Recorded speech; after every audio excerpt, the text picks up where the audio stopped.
Let's do things differently this time. Like, so differently. My name is BB8. I was bitten by a radioactive spider, and I'm not the only one. I thought, since I'm reviewing Spider-Man 2, I thought I did the intro of Into the Spider-Verse in my double pack review of Spider-Man and Miles Morales. I thought, Spider-Man 2, I thought, why not do the Across the Spider-Verse opening? Makes sense, doesn't it? Well, yes, it does. And today is the last video of 2023. And it's my review of Marvel's Spider-Man 2. I've waited a long time to review it, but there is a reason that I saved it for last. And you might want to pay attention to the end of the video for it. So, without further ado, let's get into it, shall we? And just as a quick warning before we get into the review, this review does contain spoilers for Marvel's Spider-Man 2. So if you've not played Marvel's Spider-Man 2 yet, I advise you click away now. Or watch this review video at your own risk, because I'm not taking responsibility if the game gets spoiled for you. And with that being said, let's get into the review.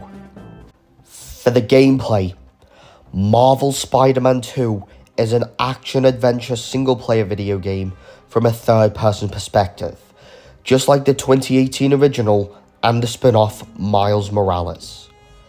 In this web-slinging escapade, you'll embody not one, but two iconic characters: the seasoned Peter Parker and the electrifying Miles Morales. Alongside them, you'll find yourself navigating the cityscape as Mary Jane, or embracing the darker side as Venom in specific missions. And each character adds a unique flair to the gameplay. The game boasts an expanded open world encompassing not only Manhattan, but Brooklyn and Queens, inviting players to explore every nook and cranny of the diverse boroughs. Whether it's battling foes or discovering new abilities, this expanded terrain offers a playground of exploration and adventure. And the combat system does receive a power-up in the sequel, because our spider duo can now parry physical attacks, a crucial skill especially against foes impervious to dodging. And when it comes to traversing the concrete jungle, both Peter and Miles sport new suits equipped with web wings, enabling graceful gliding across the skyline, with their speed and distance amplified in strategic wind tunnel areas. Equipped with upgraded gadgets, our heroes can now deploy mods for their web shooters, enhancing stealth sequences and enabling maneuvers like casting web lines for better footing, or using the web grabber to orchestrate stealthy takedowns on multiple foes simultaneously. But wait, there's more. Peter Parker is now bonded with the Venom symbiote, unleashing a whole new arsenal of abilities, wielding tendrils and unique web-based powers, adding a darker dimension to the gameplay. As if that wasn't enough, both Spider-Men boast individual skill trees with unlockable abilities, scaling up the prowess as you accumulate skill points, and for the first time, a shared skill tree between them amps up the cooperative gameplay, offering a thrilling experience as they synergize their powers. For the graphics and performance, there are two ways to play Spider-Man 2, Fidelity or Performance mode. Let's untangle the web of options available in the game. In Fidelity mode, the cityscape truly shines with the highest image quality and resolutions, topping out at a native 4K. Yet, it doesn't shy away from dynamic adjustments, utilizing Insomniac's temporal injection for that crisp 4K output. Even at lower settings like 1440p, on the other hand, Performance mode sets its sights on 60 frames per second, flexing its agility by occasionally sacrificing resolution, hovering between 1080p and 1440p. But wait, there's more. The game's ray-traced lighting, casting more reflections on water surfaces and interiors, is a constant across both modes, even in Performance mode, where it's simplified for some use cases. It still manages to maintain a remarkable visual consistency, elevating the overall aesthetic beyond its predecessors. And for those seeking an utmost responsiveness, there is a variable refresh rate setting known as VRR, which I've not tried out myself, only because I don't have a VRR display. But from what I've been hearing, it is a smooth mode which maintains the frame rate cap,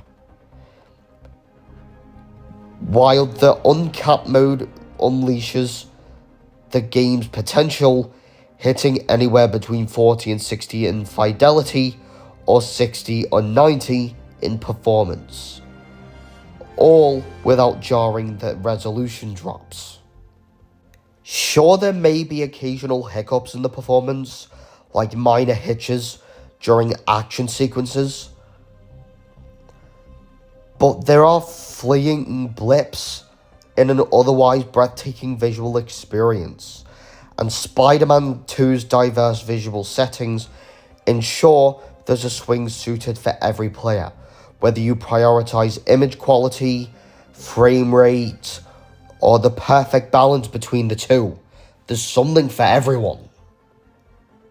For the world building, Marvel's Spider-Man 2 has expanded the map of the original Spider-Man game from PS4 by adding the neighborhoods of Queens, where Peter Parker calls home after Aunt May's death in the first game, and Brooklyn, where Miles Morales attends Brooklyn Vision's Academy, as he does in Spider-Man Into the Spider-Verse and its 2023 sequel. Staten Island and Bronx, two other New York neighborhoods, have not been brought into the mix just yet, but my spidey sense tells me that Marvel's Spider-Man 3 will add them into the mix. We just have to wait and see.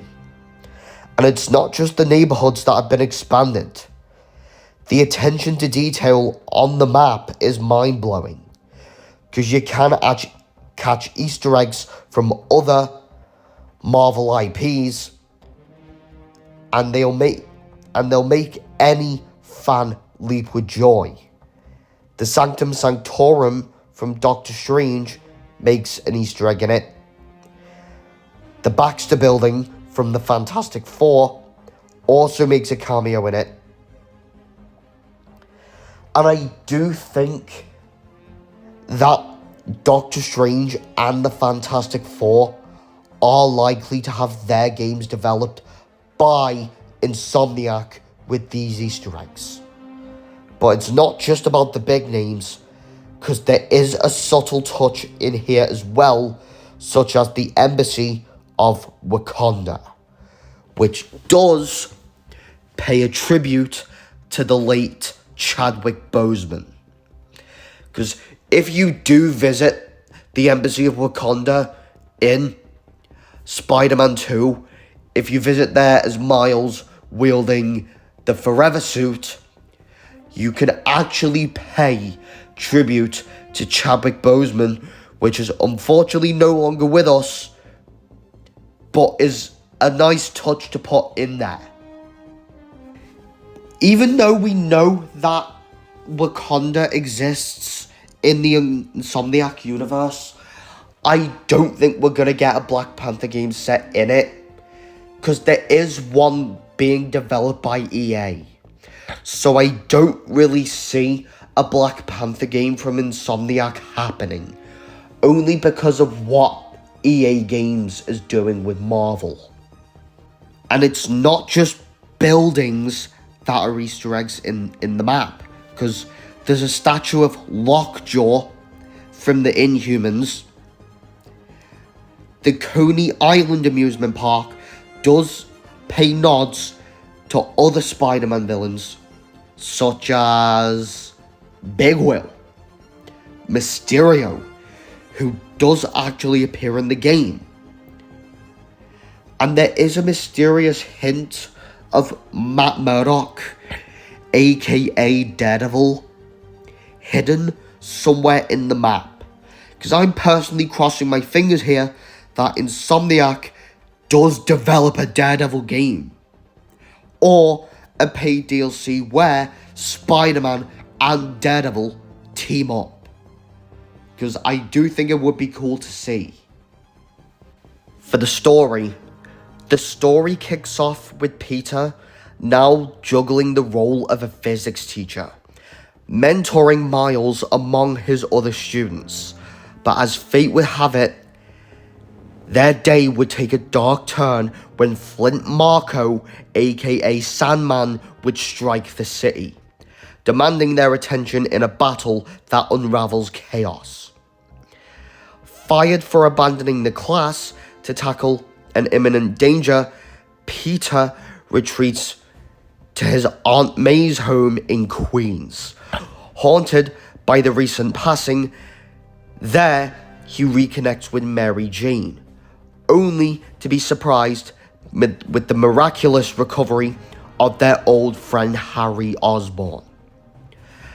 Their reunion leads to a promising opportunity at Harry's new venture, the Emily May Foundation, which I do think was fun to explore while you had the chance to explore, aiming to heal the world. In parallel, Miles grapples with the daunting task of crafting a college application essay while navigating his mother Rio's new relationship. Amid overseeking a prisoner transfer, Peter and Miles stumble across Kraven's sinister plot, uncovering his ruthless hunt for superpowered individuals.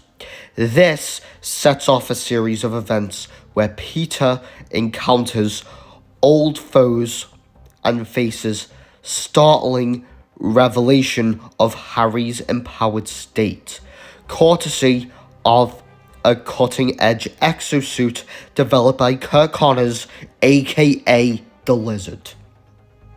As Harry's powers burgeon, he aids Peter in rescuing innocents and combating the nefarious Kraven and his hunters.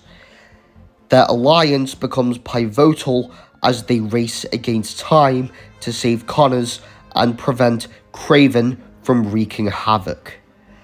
The narrative intensifies with the resurgence of Harry's illness and the malevolent influence of the alien symbiote obtained by Oscorp. Tensions rise as friendships fracture, battles escalate, and choices lead to unforeseen consequences.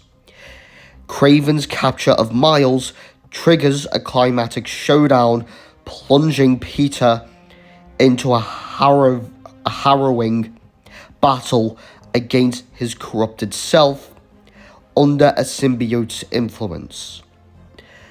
Amidst the chaos and loss, a glimmer of hope emerges. Peter, Miles, and the unexpected allies unite to counter the symbiote onslaught. The tale does unfold into a riveting finale where sacrifices have to be made, alliances defined, and a new path is forged. As Venom's threat looms large, Peter and Miles team up to quell the invasion, leading to a jaw-dropping climax that reshapes their destinies. The aftermath sees transformed landscape, Mary Jane embarks on a new journey, and Peter opts for a break from his Spider-Man duties to rebuild the Emily May Foundation, and Miles steps up to protect the city as Spider-Man. The story doesn't just showcase the formidable villains, but lays the groundwork for future Spider-Man adventures, teasing the emergence of characters like Chameleon, Cletus Cassidy, who's known as Carnage in the comics, and the Green Goblin. The unexpected twist of Venom's identity does add a captivating layer, deviating from the comics' portrayal, and it really surprised me. For the characters, the game features a large ensemble cast of various characters derived from the history of Spider-Man comics and other media. Peter Parker, now an experienced superhero, takes on the role of mentor to Miles Morales, guiding him through the challenges of wielding newfound superhuman abilities. Yet, Peter grapples with the timeless struggle of balancing his personal life with the immense responsibility of protecting the city. Joining with our two forces are a diverse array of allies, from the Daily Bugle reporter and Peter's love interest, Mary Jane Watson, to Miles Morales' tech-savvy classmate, Ganke Lee, and even Miles' uncle, Aaron Davis, who carries as a clandestine past as the Prowler. The city itself becomes a playground for both Spider-Man, teeming with supervillains and adversaries that test their mettle. From the formidable foes like Venom, with its alien symbiote capabilities, to the menacing Kraven the Hunter and the nihilistic Cletus Cassidy, who's known as the Flame in the game, but Carnage in the comics would stake the saw higher than ever. Returning villains from the first game, such as Mr. Negative, Scorpion, Tombstone, and Black Cat, make their presence felt once again, but the roster does expand further by featuring intriguing villains such as Flint Marko, aka Sandman, Kurt Connors, aka The Lizard, Chameleon, and Quentin Beck, aka Mysterio, each bringing their own unique abilities and chaos to the fold. I do love Mysterio's use in Marvel Spider-Man 2 because I do think that Taskmaster is a mediocre villain. And it's nice to see that someone else is getting used, especially a better villain. Scream, who is an obscure villain in the comics, is actually used in one fight in the game, as Venom does turn MJ into a symbiote. The result is Scream, and not that many people would know who Scream is as a character. Even amidst the villain roster, the infamous Dr. Octopus does have one scene at the end, hinting the gripping storyline that promises to enthrall fans, old and new, with Green Goblin set up in there as well. For the content, the amount of things to do in Marvel Spider-Man 2 may not be there in terms of length, but does offer enough content to keep me in. Because Marvel Spider-Man 2 does offer an impressive array of suits that will leave any Spider-Man grinning from ear to ear. But what sets the game apart is its clever nods to other Marvel characters. Because Peter's Arachnite suit is reminiscent of Moon Knight, which does add a layer of intrigue, and while the Saving Lives suit does pay homage to Yuri Watanabe, aka Wraith. Miles takes the cake when it comes to suit references, featuring the Forever suit as a reference to Black Panther, the Best There Is suit as a reference to Wolverine, and even a cheeky nod to Mysterio. And there's one more suit that does deserve attention, and that's Miles's evolved suit. Which I do think Miles's evolved suit is a bit underrated, in my opinion, because it does fit Miles's character well. Because it's a perfect blend of personality and aesthetic. But hey, the content doesn't stop there with just suits, because Marvel Spider-Man 2 has a lot to do within its open world, filled with unique abilities, such as activities for each Spider-Man hero, such as Prowler stashes exclusively for Miles, offering a thrill challenge, while Peter swings into the action of the flame.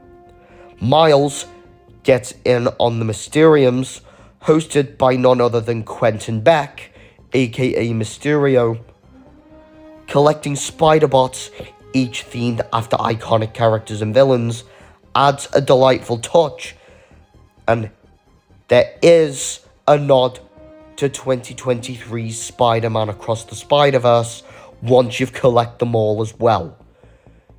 But it was a bummer that Delilah, who did appear in a quest in Spider-Man 2, had their scenes scrapped from Across the Spider-Verse completely.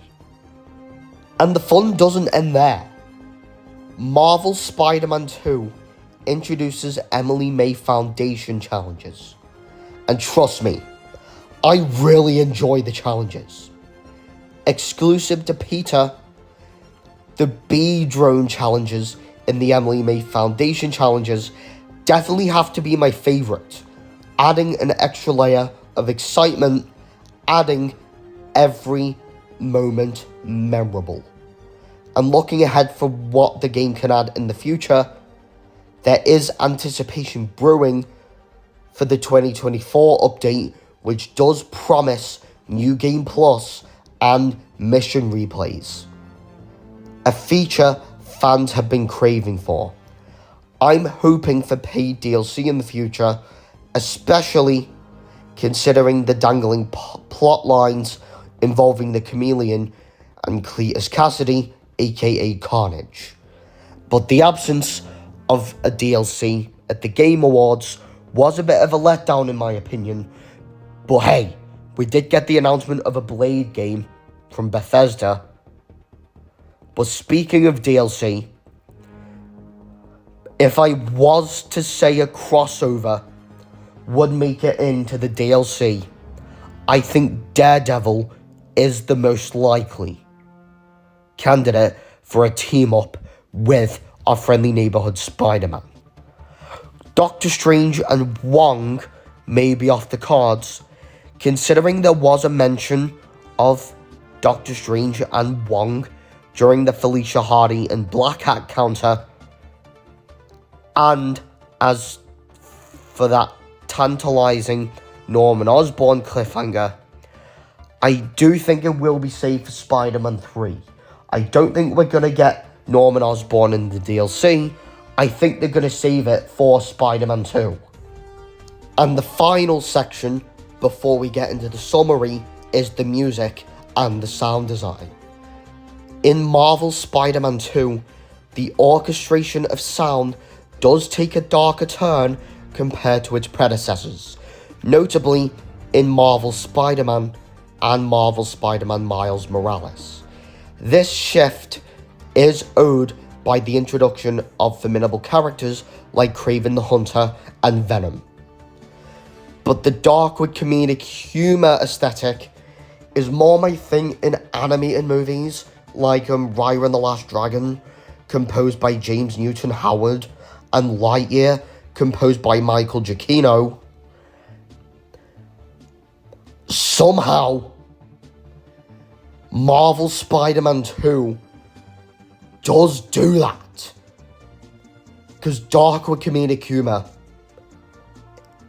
is definitely a huge preference in my animated film taste, and somehow Marvel's Spider-Man 2 does that in a game.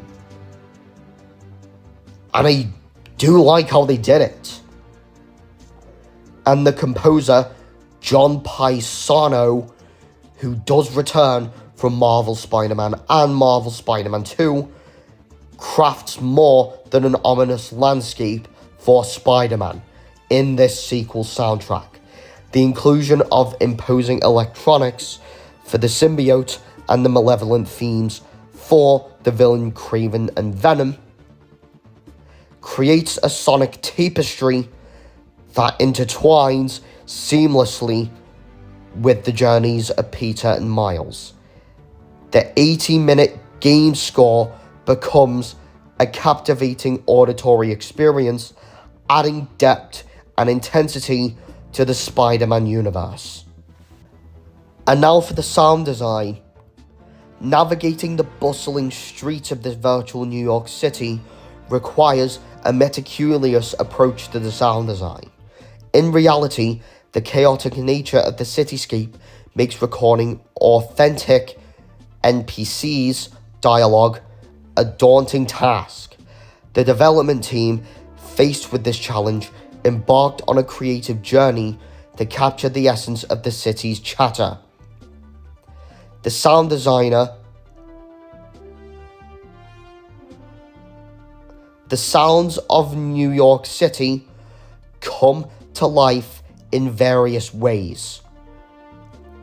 To replicate the ambient noise of the busy metropolis, the team employed a technique known as Walla Walla, where a group of individuals engages in seamlessly mundane conversations, and this background murmur, a staple in radio, film, television, and games, is achieved by having people walk in circles in front of a strategically placed microphones, discussing generic topics that contribute to rich tapestry of city life. The result is the immersive experience that authentically mirrors the vibrant and dynamic nature of New York City, enhancing the overall realism of Marvel's Spider-Man 2. For the summary, the gameplay, I'm going to give it a 10 out of 10, because Marvel's Spider-Man 2 masters the art of game design, building upon the original's brilliance, and swapping between Peter Parker and Miles Morales feels as seamless as flipping characters in GTA 5, offering an expansive gaming experience. The graphics and the performance, I'm going to give it a 10 out of 10, because the fast travel in the game is on another level. It's the flashiest transition I've witnessed in a game to date, showcasing the true power of the PS5. The world building, I'm going to give it a 9 out of 10. The expanded map of New York is a playground of exploration, especially with the exhilarating glide ability, and there is a thrill in every corner waiting to be discovered. For the story, I'm going to give it an 8.5 out of 10. Embracing a more obscure Marvel characters and weaving a narrative that deviates from the comic book norms, the story does take bold risks, and Venom's identity revelation is a standout moment. The characters, I'm going to give it a 9 out of 10, because the sequel does present a stellar line of villains, some returning from the original game, like Mr. Negative in Miles' arc, and the tantalizing tease with Dr. Octopus, because I don't mind that characters like Taskmaster were absent in the game, because I did hate how Taskmaster was handled in the Black Widow movie, which was a bit mediocre in my opinion. So I didn't mind that Taskmaster was absent here. For the content, I'm going to give it an 8 out of 10. With a fair share of 64 unlockable suits, excluding the digital deluxe skins, and an array of engaging activities, Spider-Man 2 offers a satisfying amount of content.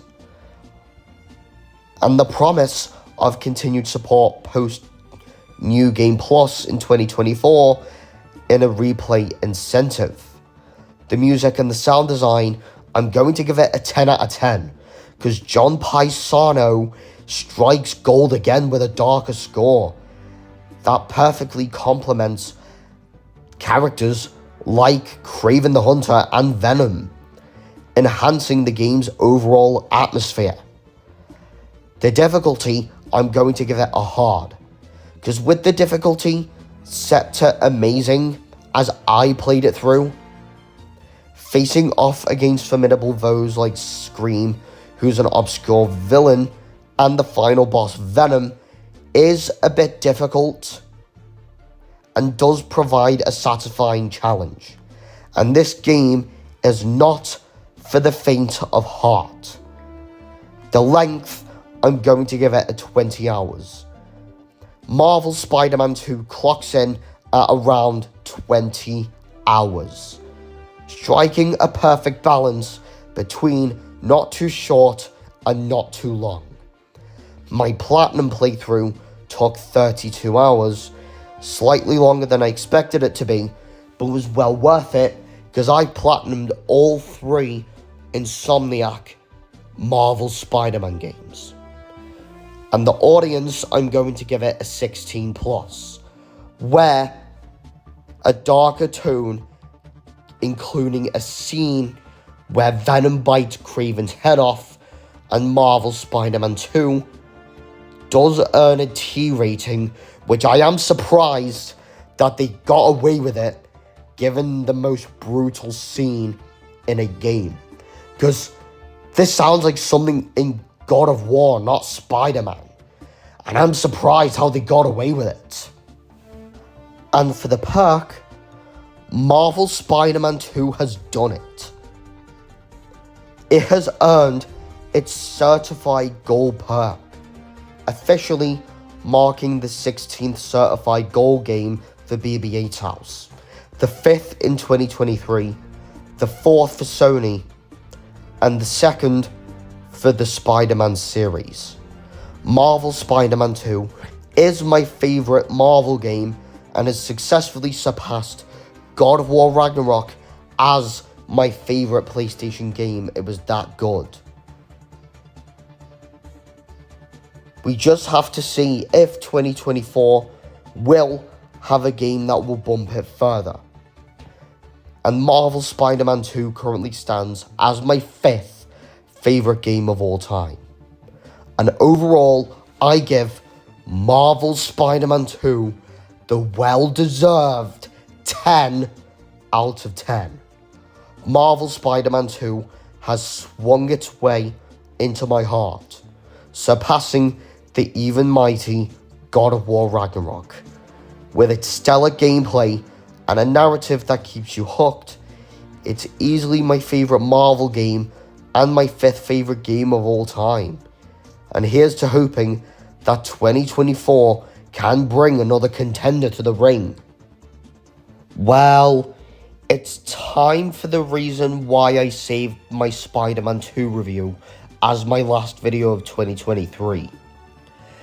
The third annual Game of the Year ceremony at BB8's house. This will reveal my 5 favourite games of 2023. I did this with 2021's games in my review of Metroid Dread and 2022's games in my review of God of War Ragnarok. This time, I'm doing it with Spider-Man 2, with 2023's games. So in 5th place, we have Super Mario Bros. Wonder. The iconic plumber has made his return to form, but this time, Super Mario Bros. Wonder takes the 2D Mario experience to new heights, making this game its well-deserved spot as 5th place, due to its well-designed levels and world building. In 4th place, we have the remake of Super Mario RPG. Nostalgia meets modern gaming as my 2nd favourite remake of all time secures its place. Super Mario RPG, a pinnacle of the SNES era, finds its definitive form in this remake, and I praise it as a must-play, solidifying its status among the greats. In 3rd place, we have Metroid Prime Remastered. With Metroid Prime Remastered claiming the 3rd spot, while acknowledging the potential scarcity of additional content, the game shines as my favourite remake of all time. The graphical enhancements do breathe new life into the GameCube gem, earning its well-deserved spot in the top 3. In 2nd place, we have Marvel's Spider-Man 2. Being my 2nd favourite game of 2023, and my new favourite PlayStation exclusive, takes the 2nd place spot. Unfortunately, Marvel's Spider-Man 2 did not get 1st place this time,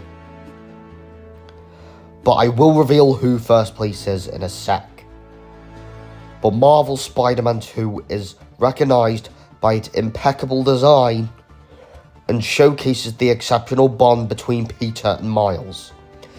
And despite Tony Todd's limited portrayal of Venom, the character still shines in the spotlight. But if Spider-Man 2 didn't get 1st place, then who did? And that, I'm going to reveal the answer. Drum roll, please. The 1st place of 2023 is The Legend of Zelda Tears of the Kingdom. It was already obvious. Tears of the Kingdom managed to surpass Breath of the Wild, declaring it as my new favourite game of all time,